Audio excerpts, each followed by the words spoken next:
Pentagon, the day before 9/11, Secretary of Defense Donald Rumsfeld declared war, not on foreigners. The adversary is closer to home.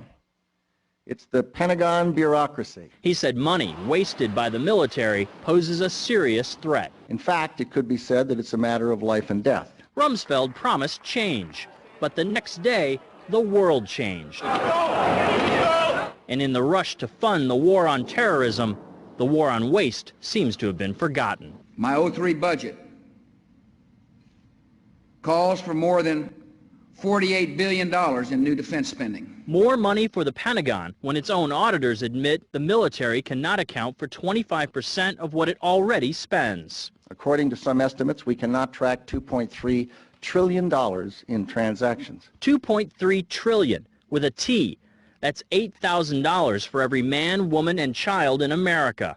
To understand how the Pentagon can lose track of trillions, consider the case of one military accountant who tried to find out what happened to a mere $300 million. We know it's gone, but we don't know what they spent it on. Jim Minery, a former Marine turned whistleblower, is risking his job by speaking out for the first time about the millions he noticed were missing from one defense agency's balance sheets. Minery tried to follow the money trail, even crisscrossing the country looking for records. The director looked at me and he says, "Why do you care about this stuff?" It took me aback, you know. My supervisor asked me why I care about doing a good job. So. He was reassigned and says officials then covered up the problem by just writing it off. They got to cover it up. That's where the corruption comes in. They've got to cover up the fact that they can't do the job. The Pentagon's Inspector General partially substantiated several of Minery's allegations, but could not prove officials tried to manipulate the financial statements. 20 years ago, Pentagon employee Franklin C. Spinney made headlines exposing what he calls the accounting games.